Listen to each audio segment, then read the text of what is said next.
नमस्कार। आप सभी का बहुत बहुत स्वागत है। आज हम लोग एक ऐसा विषय लेकर आए हैं, बहुत ही संवेदनशील विषय लेकर आए हैं, जिस पर इस समय देश में सबसे अधिक चर्चा चल रही है। वह चर्चा है भारत और चीन के बीच में बढ़ते तनाव की। तो हम लोग यह देखने की कोशिश करते हैं, आपको मैप के माध्यम से समझाते हैं कि आखिर वे कौन कौन से कारण हैं जिनके कारण भारत और चीन के बीच में जो तनाव है वो तो बढ़ा ही बढ़ा है। साथ ही साथ चीन भारत पर दबाव बनाने के लिए कहां कहां से उसे घेरने की कोशिश कर रहा है।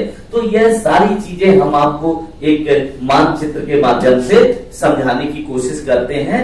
ध्यान से देखेंगे तो पूरा घटनाक्रम आपको बहुत अच्छे से समझ आएगा और घटनाक्रम की एक से बारीक चीज को हम आपको समझाने की कोशिश करेंगे। आप यह भारत का मानचित्र देख पा रहे होंगे। भारत के मानचित्र में ऊपर वाला यह राज्य जम्मू कश्मीर है। अब इस जम्मू कश्मीर राज्य की अगर भौगोलिक स्थिति को देखें, अभी हाल ही में इसे दो केंद्र शासित प्रदेशों में बांटा गया है, जम्मू कश्मीर और लद्दाख में। अब इसकी स्थिति पहले से यूं है कि इसका ऊपर का हिस्सा जो हमने ये दिखाया है, ये हिस्सा पाक अधिकृत कश्मीर है, जिसको पीओके आप कहते हैं। ये पाक ऑक्युपाइड कश्मीर है। और ये हिस्सा जो हमने काट के दिखाया है, ये जो ऊपर आपको दिख रहा है, इसी को ऑक्साई चीन कहा जाता है। ये हिस्सा ऑक्साई चीन है, जो कि पहले से ही चीन के कब्जे में है। 1962 से, जब चीन ने पहली बार अटैक किया हुआ था, तब से यह चीन के कब्जे में है। अब बात आती है कि नया विवाद क्या है। नए विवाद में आपने एक नाम सुना है, वह नाम सुना है गैलवान घाटी, गैलवा या गैलवन घाटी। पहले तो मैं ये बता दूं कि ये गैलवन घाटी नाम कैसे पड़ा। गैलवन नाम इस प्रकार से पड़ा कि चीन में गैलवा नाम की एक नदी बहती है और इस नदी का नाम एक व्यापारी के नाम पर रखा गया है। गैलवान नाम का व्यापारी था, उसके नाम पर इस नदी का नाम रखा गया है। हम मानचित्र में आपको वो नदी दर्शाते हैं। यह जो नीले कलर की नदी हमने आपको दिखाई है, ये गैलवन नदी है। गैलवन नदी है ये नीले कलर की, और ये नदी श्योक की सहायक नदी है। ये जो रेड कलर की नदी आप देख पा रहे हैं, जो लाल कलर की नदी आप देख रहे हैं, ये श्योक नदी है जो आपको यह दिखाई दे रही है।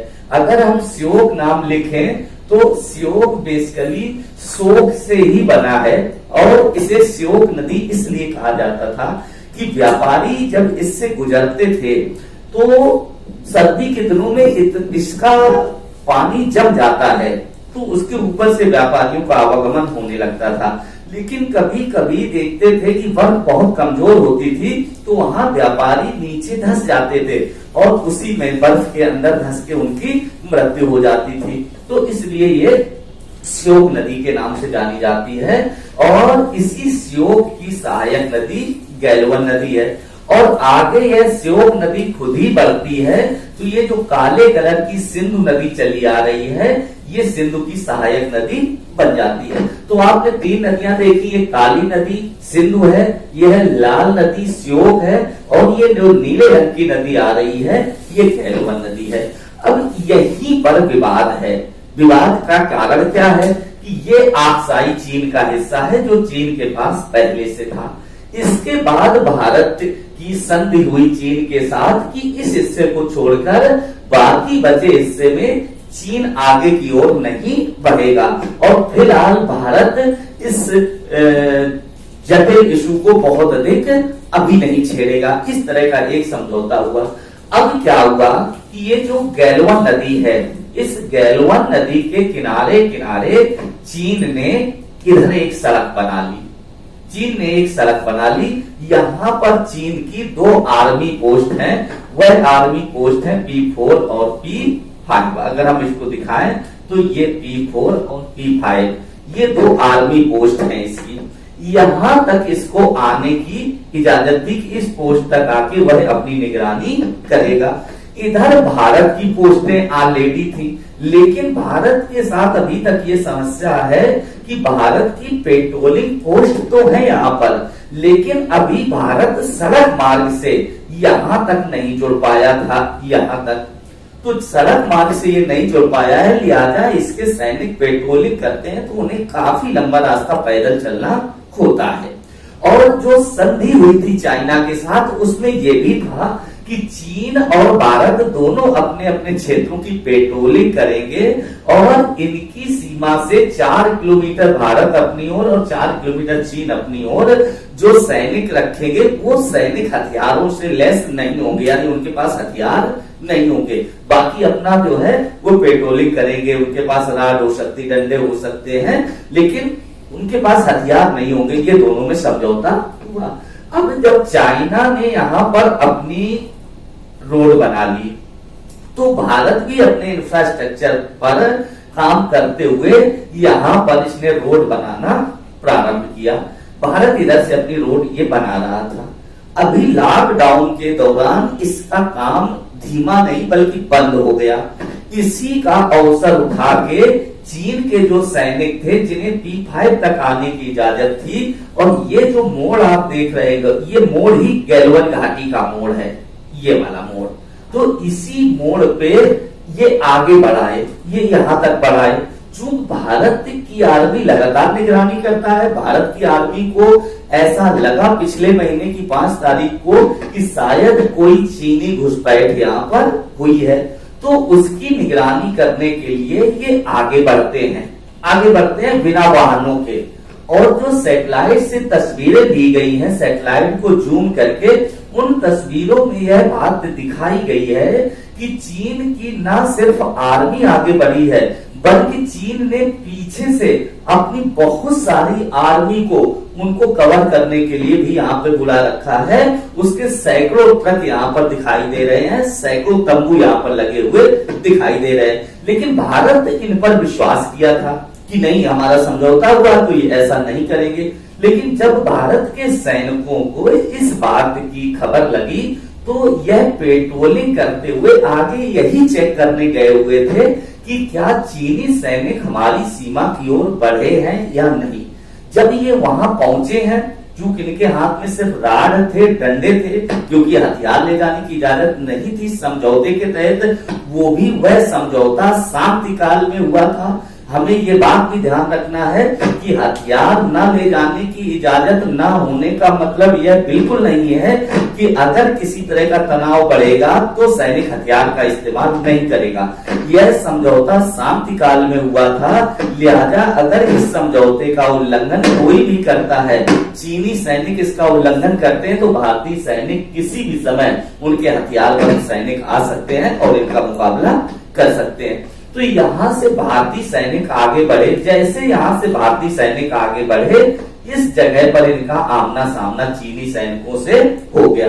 और जब इन्होंने चीनी सैनिकों को ये कहा कि नहीं, आप उस स्थान से आगे बढ़ाए हैं, जो निर्धारित स्थान था उस स्थान से करीब 4 किलोमीटर आगे चीन के सैनिक बढ़ाए थे, तो इन्होंने कहा कि आपने समझौते का उल्लंघन किया है और ये पूरी एक टुकड़ी जिसमें लगभग 30 से 35 सोल्जर्स होते हैं, सैनिक होते हैं, वो इनसे वार्ता करने के लिए आगे पहुंचे। और इन्होंने वार्ता के क्रम में यह बात कही कि आप अपनी सीमा में वापस लौट जाइए, क्योंकि संधि अर्थात समझौते के तहत आप P5 पोस्ट से आगे नहीं आ सकते हैं। बस यहीं पर भारतीय सैनिकों का चीनी सैनिकों से विवाद हुआ। चूंकि चीनी सैनिक पहले से ही धोखे से कूट रचे तरीके से आए थे, लिहाजा उनके पास ऐसे डंडे थे जिनमें बहुत बड़ी बड़ी कीलें ठुकी हुई थी और सैनिकों की संख्या भी उनकी अधिक थी।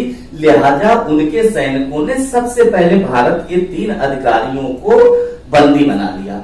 जब अधिकारियों को बंदी बना लिया तो उन अपने अधिकारियों को बंदी बनाता देख भारत के सैनिक हतप्रभ हो गए और इन्होंने उनको छोड़ने के लिए इन पर दबाव बनाया।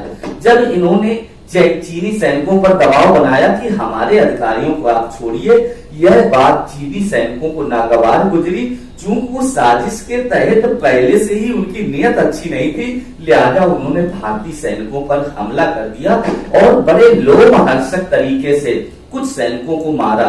इसी धक्का मुक्की और भगदड़ में कुछ सैनिक इसी गैलवन नदी में गिर गए। गैलवन नदी का पानी इस सीजन में भी बहुत अधिक बर्फीला होता है।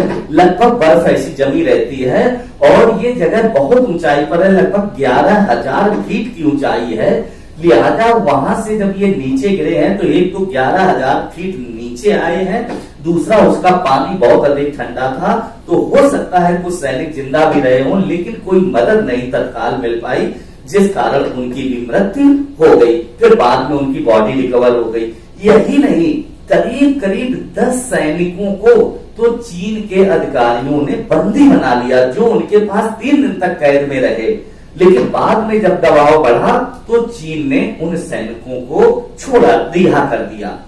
तो ये चीन की बात थी गैलवन घाटी की। तो गैलवन नदी से नाम पड़ा है गैलवन घाटी, लगभग 11,000 फीट की ऊंचाई है। ये गैलवन नदी श्योक नदी की सहायक नदी है और ये श्योक नदी सिंधु की सहायक नदी है। तो इस तरह से यह मामला गैलवन का था। अब बात आगे बताते हैं कि चीन किस किस तरह से भारत पर दबाव बनाए हुए है। ये देखिए, अक्साई चीन का हिस्सा है और ये पाक अधिकृत कश्मीर का हिस्सा है। अगर हम देखें तो यह ऊपर वाला पूरा का पूरा जो भारतीय इलाका है वह कब्जे में है, कुछ चीन के कब्जे में और कुछ पाकिस्तान के कब्जे में। तो चूंकि पाकिस्तान एक असफल राष्ट्र है जिसकी आर्थिक स्थिति काफी खराब है और चीन वर्तमान में अर्थव्यवस्था के मामले में दुनिया की दूसरी बड़ी अर्थव्यवस्था है, तो चीन ने इसको काफी कर्ज दे रखा है पाकिस्तान को, और इसी एहसानों के तले दबा के चीन ने पाक अधिकृत कश्मीर होते हुए एक बहुत शानदार रोड का निर्माण कर लिया है। ये जो काला हिस्सा हम आपको दिखा रहे हैं, ये चाइना ने एक रोड डेवलप कर लिया है, एक आर्थिक कॉरिडोर बना दिया है, जिसके माध्यम से वह सीधे पाकिस्तान के साथ अपनी व्यापारिक वस्तुएं जोड़ सकता है। और यह मार्ग यहां से गुजरात के समीप तक आया है। यानी अगर आप गौर से देखते हैं तो चाइना की नीयत को आप देख सकते हैं कि चाइना लगभग इस ओर से जो भारत का पश्चिमी हिस्सा है उसमें पाकिस्तान की आड़ लेते हुए उसने पूरे भारत को कवर कर रखा है। पाकिस्तान पहले से ही भारत का मित्र राष्ट्र नहीं है, तो पाकिस्तान को मिला के चाइना ने पश्चिमी छोर पर पूरी तरह से भारत को अपने कब्जे में ले लिया। यहां तक कि इसके जो एयरबेस हैं उन एयरबेस को यह अपने लड़ाकू विमानों को उड़ाने के लिए भी इस्तेमाल कर सकता है। ये समझौता पाकिस्तान के साथ हो चुका है। यानी देखने वाली बात है कि चीन ने भारत को पश्चिमी ओर से पूरी तरह से अपनी जद में ले लिया है। चीन भी परमाणु संपन्न है, उसकी बहुत मजबूत अर्थव्यवस्था है। अभी कोविड-19 के समय आप देख सकते हैं कि जब पूरी दुनिया की अर्थव्यवस्था चरमरा गई तो चीन ने फिर से अपनी अर्थव्यवस्था को ऊपर ले जाने के लिए बहुत तेजी से काम करना शुरू कर दिया और लगभग दुनिया के सभी देश अर्थव्यवस्था में बर्बाद हो गए, तो चीन ने अपनी अर्थव्यवस्था को ठीक कर लिया। तो ये चीन की नीयत है जो इस ओर से वह भारत को पूरी तरह से अपने कब्जे में लेना चाहता है। अब बात आती है इसी छोर पर जिस पर चीन बसा है। ये पूरा हिस्सा आप देख रहे हैं, ये चाइना वाला है, और ये जो काला आप हिस्सा देख रहे हैं ये काला हिस्सा नेपाल है। नेपाल आप देख सकते हैं, यहाँ की राजधानी काठमांडू है। अब क्या हुआ, अभी तक कभी ऐसा नहीं हुआ कि भारत के नेपाल के साथ रिश्ते तनावपूर्ण रहे हों। इधर चीन ने क्या किया, चूंकि नेपाल भी आर्थिक रूप से कमजोर राष्ट्र है, इधर चीन ने नेपाल को भी भारी कर्ज दिया, नेपाल को प्रलोभन दिया। प्रलोभन देके नेपाल की मार्केट पर भी काफी कब्जा कर लिया, कुछ उसे कर्जदार बनाकर उस पर एहसान कर दिए और नेपाल को उकसाने लगा। तो जब नेपाल को उकसाने लगा तो नेपाल ने भारत का ये वाला क्षेत्र जो उत्तराखंड का लगा हुआ हिस्सा है, जिसे काला पानी क्षेत्र कहते हैं, अगर हम आपको दिखाएं तो ये काला पानी क्षेत्र है। इस काला पानी क्षेत्र पे जहां लिपु लेक कर रहा है, जहां से कैलाश मानसरोवर यात्रा जाती है, इस काला पानी क्षेत्र पर अपना दावा करना शुरू कर दिया।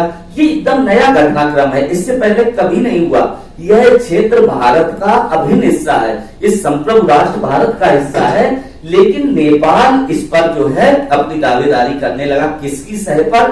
चीन की सह पर। नहीं तो नेपाल एक बहुत छोटा सा असफल राष्ट्र है, बिल्कुल पाकिस्तान की तरह, पाकिस्तान से कुछ कम समझ सकते हैं, तो ये भारत का कुछ नहीं कर सकता है। लेकिन इसको कौन पीछे से सपोर्ट कर रहा है?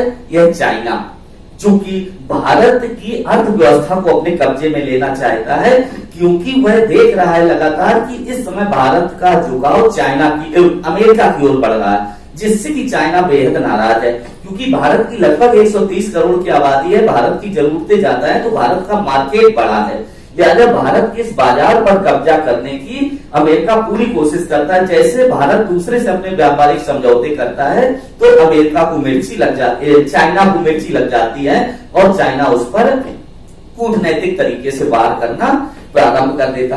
तो इसने नेपाल को अपने जद में लिया। नेपाल ने एक नया विवाद खड़ा कर दिया, काला पानी। ये तिब्बत क्षेत्र है, तिब्बत क्षेत्र पर चाइना पहले से विवाद खड़ा किया करता है, इसीलिए यहाँ के दलाई लामा जो सबसे बड़े धर्मगुरु हैं, वह भारत आ गए, भारत ने उनको संरक्षण दिया। तो यानी इस क्षेत्र से चाइना लगातार भारत के ऊपर दबाव बनाए हुए है। यहाँ नेपाल के माध्यम से नेपाल ने यह जगह विवादित कर दी जो काला पानी और लेपुलेख वाली है। तो इधर से देखिए चाइना का कब्जा आप देख रहे होंगे, यानी अगर ठीक से देखें तो इस वाले हिस्से से चाइना ने भारत को पूरी तरह से कवर कर लिया। यहाँ अरुणाचल प्रदेश पे ऑलरेडी अपना ये कब्जा जमाता है, इसे विवादित करना चाहता है। और यही हम लोग देख रहे थे जब सिक्किम में था, तो सिक्किम में डोकलाम जगह थी, डोकलाम पर यह अपना विवाद किया करता है। तो चूंकि ये सक्षम राज्य है, परमाणु संपन्न भी है, तो यह भारत को डिस्टर्ब किया करता है। भारत किसी तरह से युद्ध नहीं चाहता है। तो इस तरह हम देखें तो आप देख सकते हैं ऊपर वाला जो उत्तर पूर्वी छोर है, पूरब से लेकर उत्तर और यहाँ पश्चिम तक चाइना ने पूरी तरह से भारत को अपनी ग्रिप में ले रखा है। अब और बात आती है, बात सिर्फ यहीं तक नहीं रुकती है कि इसने नेपाल को अपने उसमें लिया, इसने पाकिस्तान को अपने उसमें ले लिया। कोशिश तो यह बांग्लादेश के साथ भी करता है कि बांग्लादेश हमसे अधिक से अधिक कर्ज ले, और कर्ज लेने के बाद वह बांग्लादेश में भी अपने एयरबेस बना ले। लेकिन अभी तक यह बात संभव नहीं हो पाई है, बांग्लादेश अभी तक इसके बहकावे में नहीं आया है। लेकिन ऊपर वाले छोर से इसने भारत को पूरी तरह से घेर लिया, और यहाँ गैलवन घाटी में तो बाकायदे उसने एक तरह से हम कह सकते हैं छद्म युद्ध छेड़ दिया, जिसमें भारत के कई सैनिक मारे गए। इसके पहले जब 1962 का वार हुआ था, तब आपने देखे थे उसने एक बड़ा भूभाग पहले से कब्जे में ले लिया। अब यह भारत को दूसरी ओर से भी घेरना चाहता है, जो भारत का नीचे वाला हिस्सा है, बंगाल की खाड़ी और हिंद महासागर वाला। तो हम आपको दिखाते हैं कि किस प्रकार यह बंगाल की खाड़ी और हिंद महासागर से भारत को घेर रहा है। तो आइए ले चलते हैं हम लोग आपको बंगाल की खाड़ी।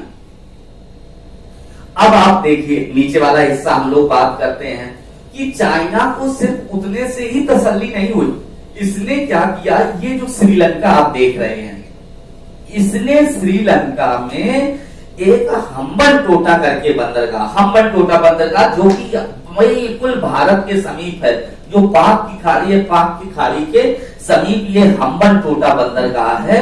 हम्बनटोटा बंदरगाह, इसको 99 वर्षों की लीज पर ले लिया है, और यहाँ पर इसने अपने फाइटर प्लेन उड़ाने का एक बेस कैंप बना लिया। यानी भारत को उसके पूर्वी हिस्से पर, उसके पश्चिमी हिस्से पर, उसके उत्तरी हिस्से पर तो पहले से ही इसने घेर रखा हुआ है। यहाँ जब हम आते हैं दक्षिणी सिरे पर, तो इसने श्रीलंका के माध्यम से भारत पर एक जबरदस्त दबाव बनाने की कोशिश की। चूंकि यहाँ पर इसने अपना आर्मी का बेस कैंप बनाया है, यहाँ पर एक बंदरगाह को इसने 99 वर्षों की लीज पर ले लिया है, पूरी तरह से इसी ने डेवलप किया हुआ है। तो चूंकि जब डेवलप किया हुआ है, तो डेवलप करने के कारण चीन इसका इस्तेमाल करता है। तो चीन यहाँ से भी भारत को पूरी तरह से अपनी जद में लिए हुए है, आप देख सकते हैं नीचे से। अब बात आती है भारत का एक और पड़ोसी मुल्क जो कि मालदीव है, ये आप देख सकते हैं। मालदीव की राजधानी माले है, बहुत छोटा सा देश है, कुछ लाख यहाँ की आबादी है। तो जब कुछ लाख यहाँ की आबादी है, यहाँ की अर्थव्यवस्था बेहद कमजोर है। यहाँ के चूंकि समुद्र के अंदर बसा है, हिंद महासागर में अंदर बसा हुआ है, ये हिंद महासागर और ये अरब सागर, तो इन दोनों के ज्वाइंट पे बसा हुआ है। यहाँ के लोगों को पीने का पानी नहीं नसीब होता है, क्योंकि यहाँ पूरा खारा पानी है। लिहाजा भारत मालदीव को पीने के पानी की सप्लाई देता है। पीने का पानी यहाँ पर बंद बोतलों में भारत से जाता है, लेकिन आर्थिक मदद भारत उतनी नहीं कर पाया जितनी चीन ने किया। तो चीन ने इस मालदीव को कर्ज में दबा दिया, पूरी तरह इसने कर्ज दिया, मालदीव कर्ज में दब गया। जब मालदीव इसके कर्ज में दब गया तो इसने मालदीव को भी अपने फायदे के लिए इस्तेमाल करना प्रारंभ कर दिया और यहाँ पर भी ये आर्मी का बेस कैंप अपना बना लिया। तो चाइना यहाँ पर भी बेस कैंप बना लिया, चाइना ने श्रीलंका में अपना बेस कैंप बना लिया। ऊपर ऑलरेडी आप देख चुके हैं कि अरुणाचल प्रदेश से लेकर और गुजरात तक चाइना ने भारत को अपनी जद में ले लिया। यानी हम कह सकते हैं कि पूरब पश्चिम उत्तर दक्षिण इन चारों ओर से चाइना भारत को अपने कब्जे में लिए हुए है। तो हम इस निर्णय पर पहुंचते हैं कि भारत को वास्तविक खतरा अगर किसी देश से है तो उस देश का नाम चाइना है, क्योंकि चाइना ने चारों ओर से इसको कब्जे में ले रखा है। अब हम आपको लास्ट में समराइज करके बताते हैं कि कैसे इसने भारत को पूरी तरह से अपने कब्जे में ले रखा है। तो इस प्रकार हम देख सकते हैं कि किस प्रकार से चाइना ने भारत को घेर रखा है। यहाँ अरुणाचल प्रदेश से लेकर तिब्बत में लगातार डिस्टर्ब किए रहता है। यहाँ सिक्किम में डोकलाम में को लेके आपने देखा ही था पिछले वर्षों में कितना अधिक तनाव बसा था, बढ़ा हुआ था, फिर से उसे डिस्टर्ब किए रहता है। और जब यहाँ आते हैं तो नेपाल को सहारा लेते हुए उसने जो काला पानी क्षेत्र है और जो लिपुलेख दर्रे वाला क्षेत्र है उसको विवादित कर दिया है। आपको याद होगा नेपाली संसद ने अभी हाल ही में अपनी संसद में प्रस्ताव पारित कराकर इस क्षेत्र को नेपाल का हिस्सा दर्शा दिया है। भारत ने उसका कड़ा प्रतिरोध जताया, जबकि हम लोग जानते हैं, कहा जाता है कि भारत और नेपाल का रोटी और बेटी का रिश्ता है। कहते हैं कि सीता जी का शायद मायका यही था, यहीं से वो आए थे। कुछ समय पहले आपको याद हो कि यहाँ से एक बस यात्रा चलाई गई थी अयोध्या के लिए, कहते थे मायके और ससुराल को जोड़ने वाली यात्रा है। लेकिन उस देश ने भारत के साथ भी चीन की सह पर एक नया विवादित क्षेत्र पैदा कर दिया, जो क्षेत्र काला पानी और लिपुलेख वाला है। इसके बाद यहाँ तो कोई बात कहने की नहीं, गैलवन घाटी की घटना ऑलरेडी हमने बता दिया कि किस प्रकार गैलवन घाटी तक चीन के पास सड़क है, लेकिन भारत का मार्ग कच्चा है। भारत जिसे पक्का करने की कोशिश करता है तो चीन लगातार उसमें अड़ंगे डालता है, उसे बनाने नहीं देता है। बहुत यही इसी क्षेत्र को लेकर वह विवाद खड़ा कर देता है। दूसरी सबसे बड़ी सफलता उसकी ये है कि ये क्षेत्र ऊंचाई पर है, जहां पर चीनी सैनिक हैं वह ऊंचाई पर है। भारत के सैनिक नीचे हैं, लिहाजा उन्हें अपनी पेट्रोलिंग और अपनी सुरक्षा मजबूत करने के लिए, अपनी खाद्य और रसद जल्दी पहुंचाने के लिए एक बेहतरीन रोड की आवश्यकता है, जिस रोड का निर्माण भारत कर रहा है तो चीन उसमें दखल दे रहा है। साथ ही साथ ऊपर वाले पूरे क्षेत्र पर इसने एक आर्थिक कॉरिडोर विकसित कर रखा है, एक शानदार रोड बना रखी है, ऑल वेदर रोड कह सकते हैं। सभी सीजन में यह रोड अच्छी तरह से चल सकती है। तो यहाँ से लगातार इसके वाहन दौड़ा करते हैं और पाकिस्तान होते हुए गुजरात सीमा तक यह पूरा का पूरा व्यापार करता है। तो इस प्रकार हम देख सकते हैं कि चीन ने लगभग चारों ओर से भारत को एक तरह से दबाव बनाने की कोशिश किया है। और मैं मानता हूं कि दबाव बनाने का मुख्य कारण यह है कि भारत अधिकतम व्यापार मुझसे करे, क्योंकि उसकी नजर में भारत एक बड़ा व्यापार बाजार हो सकता है, क्योंकि भारत की पॉपुलेशन काफी अधिक है, भारत में अवसर काफी अधिक है। तो हम देख सकते हैं कि चीन जो कि एक बहुत सक्षम राष्ट्र है आज की डेट में, चीन भारत पर बहुत अधिक दबाव बना रहा है। अगर हम कहें तो पाकिस्तान का दबाव नील है, नथिंग है, क्योंकि पाकिस्तान एक असफल राष्ट्र है, भारत का कुछ भी नहीं बिगाड़ सकता है। लेकिन चीन इसे भी सह दे रहा है, चीन नेपाल को भी सह दे रहा है, बांग्लादेश को कोशिश किया, अभी तक सफल नहीं हो पा रहा है। लेकिन श्रीलंका पर उसने अपना आर्मी बेस कैंप बना लिया और यहाँ पर वह अपना जो है एक फाइटर एयरपोर्ट बना के जिस पर वह अपने लड़ाकू विमान भी उतार सकता है, दक्षिण से भारत को अपने कब्जे में लिया है। साथ ही साथ मालदीव को तो पूरी तरह से आर्थिक कमजोर करके कर्ज में लाद के वह मालदीव से भारत को इधर हिंद महासागर और अरब सागर वाला जो क्षेत्र है उससे अपने कब्जे में लेने की कोशिश कर रहा है, अपना दबाव बनाने की कोशिश कर रहा है। यानी इस पूरे घटनाक्रम को अगर हम गौर से देखें, जो भी गैल्वनिक इंसिडेंस इस समय हो रहा है, गैल्वन घाटी की घटनाएं इस समय हो रही, पूरा देश गुस्से में है बहुत अधिक, तो आप समझ सकते हैं कि चीन भारत का वास्तविक शत्रु है, जो कि चारों ओर से उस पर दबाव बनाए हुए है। और निश्चित रूप से भारत का प्रत्येक नागरिक यह चाहेगा कि चीन की जो यह साजिश है इसको भारत की सरकार नाकाम करे, क्योंकि आगे आने वाले समय में चीन किसी तरह से भारत को किसी तरह की क्षति ना पहुंचा सके। हालांकि भारत एक कमजोर राष्ट्र नहीं है, लेकिन भारत कभी भी हिंसा में विश्वास नहीं करता है। यह गांधी का देश है जो कि अहिंसा में विश्वास करता है, संविधान को मानने वाला देश है, लोकतंत्र को मानने वाला देश है, अहिंसावादी देश है।